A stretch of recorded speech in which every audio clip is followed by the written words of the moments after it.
সঠিকভাবে সজনে ফুল রান্না করে খেলে বসন্ত রোগের মতো রোগও দূরে থাকবে।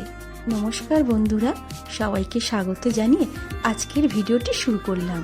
সজনে ফুলের এই রেসিপিটা আমার দিদিমার কাছ থেকে শেখা, আর ভাত পাতে খাওয়ার সময় সবসময় বলতেন এটা খেলে নাকি বসন্ত রোগ দূরে থাকে। তবে তার আগে ওলকপির একটি রেসিপি দেখিয়ে দিই। ওলকপিগুলোকে কেটে ধুয়ে এভাবে ছোট ছোট করে নিয়েছি।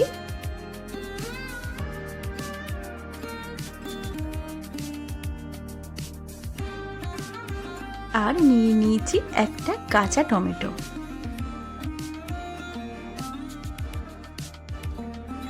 কাঁচা টমেটো আর ওলকপিগুলোকে ভালো করে সেদ্ধ করে নিতে হবে।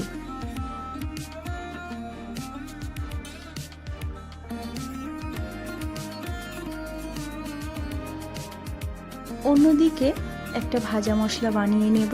তার জন্য একটা শুকনো কড়াইতে দিয়ে দিচ্ছি দুটো শুকনো লঙ্কা, ছোট এক টুকরো দারুচিনি আর একটু পোস্ত।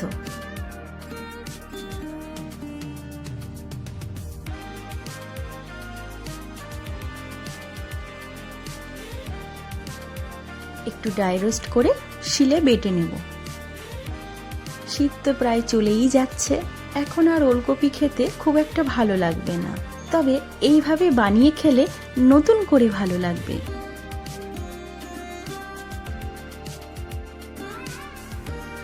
ভাজা মশলাটা আমার তৈরি।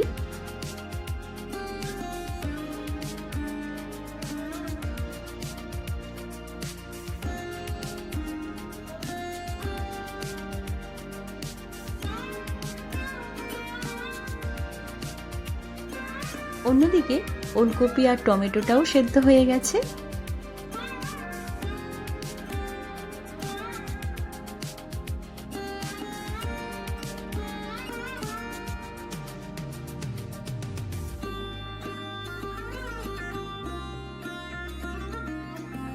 টমেটোটার খোসা ছাড়িয়ে বাদ দিয়ে দেব।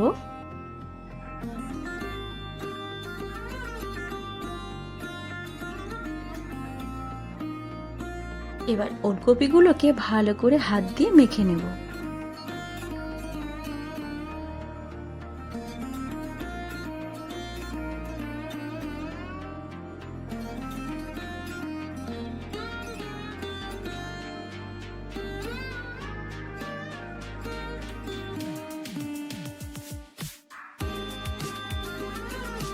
এবার টমেটোটাকেও মেখে নেব। একসাথে মাখলে কিন্তু কোনোটাই মাখা হবে না, গোটা গোটা থেকে যাবে।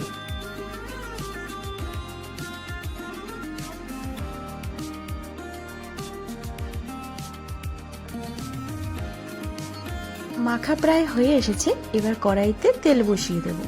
এখানে আমি সর্ষের তেল নিয়েছি। তেলটা গরম হয়ে আসলে তাতে দিয়ে দেব কালো জিরে,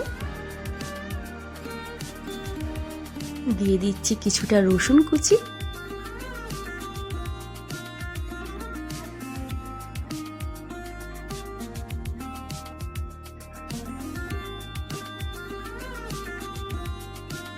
আর দিয়ে দেব কিছুটা কাঁচা লঙ্কা কুচি।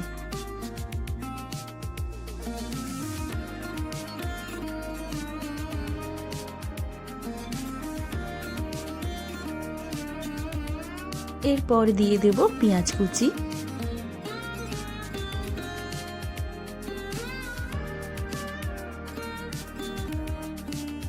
ভালো করে ভাজা করে নেব।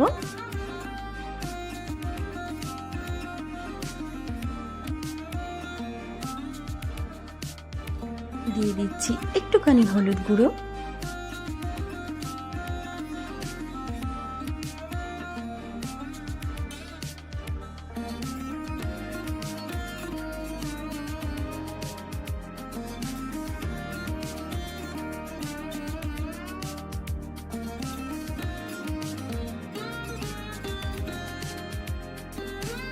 এরপর ওলকপি আর টমেটো মাখাটা দিয়ে দেব।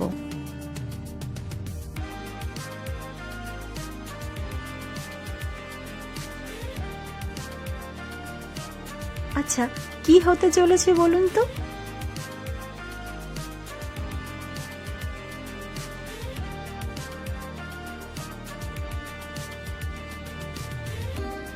বেশ অনেকক্ষণ ধরে কষিয়ে নিতে হবে।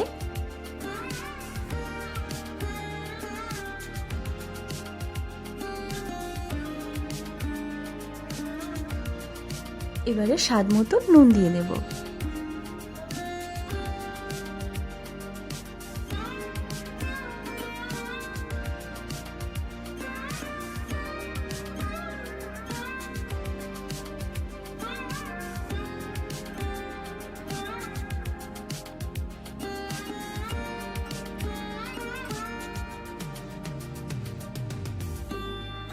আর সেই যে ভাজা মশলাটা রেডি করে রেখেছিলাম সেটাও দিয়ে দিলাম।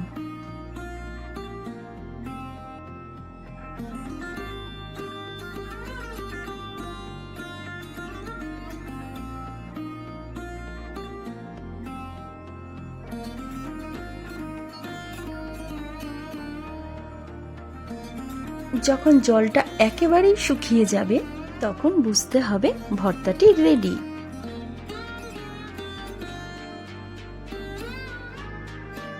আর ঠিক তখনই দিয়ে দিতে হবে ধনেপাতা কুচি। হ্যাঁ, ঠিকই ধরেছে, এটা হলো ওলকপির ভর্তা। তবে যতই ভর্তা হোক, যে মশলাগুলো পড়েছে সেটা দিয়ে গরম ভাতের সাথে কেমন লাগবে বলুন তো? যাদের ওলকপি একদমই ভালো লাগে না তাদেরও ভালো লাগবে।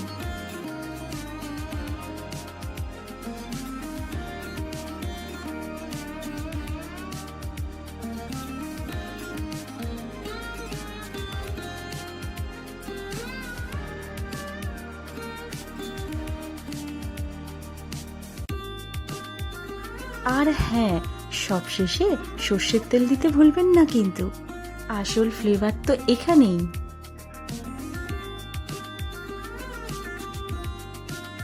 আমার মেয়ে তো মাছ মাংস খায় না, ও তো নিরামিষ খায়, তাই ওর ছুটির দিনে ভেবে ভেবে এরকম রান্না করতে হয়।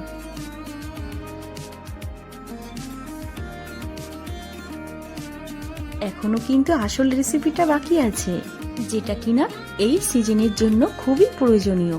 পরবর্তী রেসিপির জন্য সজনে ফুল নিয়ে হাজির হলাম।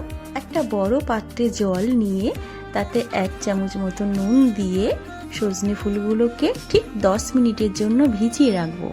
এতে করে ফুলের মধ্যে যে সমস্ত পোকামাকড় নোংরা থাকে সেগুলো বেরিয়ে জীবাণুমুক্ত হয়ে যাবে।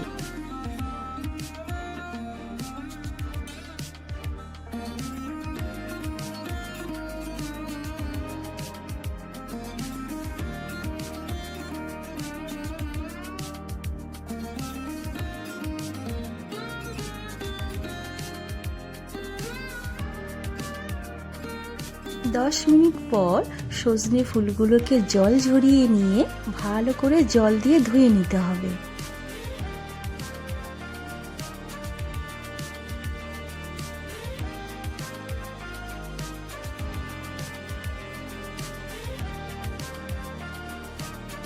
বেশ অনেকক্ষণ ধরেই কিন্তু ধুতে হবে, কারণ এই ফুলের মধ্যে প্রচুর পরিমাণে ধুলোবালি লেগে থাকে।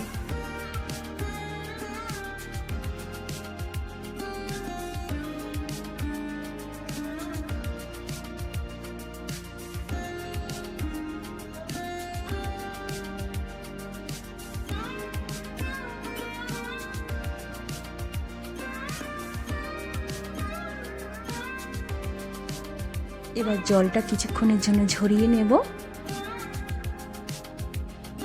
অন্যদিকে একটি কড়াই বসিয়ে তাতে দিয়ে দিচ্ছি একটু সর্ষের তেল, তাতে দিয়ে দিচ্ছি একটু কালো জিরে আর একটু শুকনো লঙ্কা।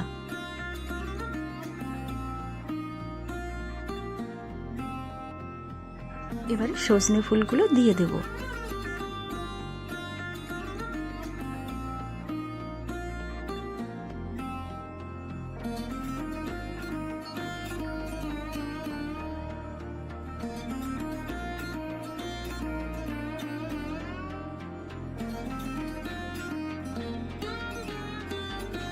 স্বাদ মতো নুন দিয়ে দেব,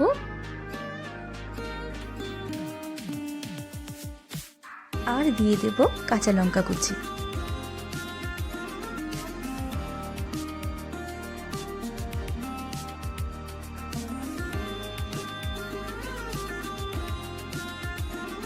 বেশি কিন্তু ভাজা যাবে না, তাহলে কিন্তু এর গুণাগুণটা চলে যাবে। ঠিক 1 মিনিট মতন ঢেকে রাখবো।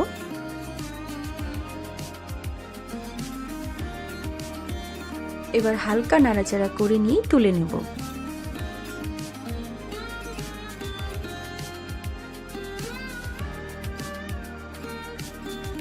আর তুলে নিয়ে সোজা শিলে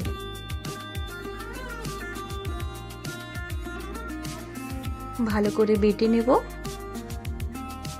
আপনারা তো সজনে ফুল ভাজা খেয়েছেন, চচ্চড়ি করে খেয়েছেন, কিন্তু এভাবে কি কখনো খেয়েছেন? এটাকে যত বেশি রান্না করা হবে তত এর গুণমান চলে যাবে। বাটা হয়ে গেছে, এবারে দিয়ে দেব পোস্ত বাটা। আর আপনারা তো জানেন কাঁচা পোস্ততে কতটা উপকারিতা আছে।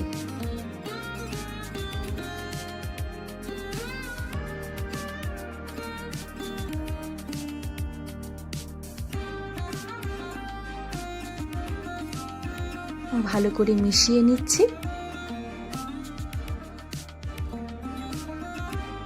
হ্যাঁ, এটাও কিন্তু একটা ভর্তারই রেসিপি হলো। আর সব শেষে সর্ষের তেল একদমই ভোলা যাবে না।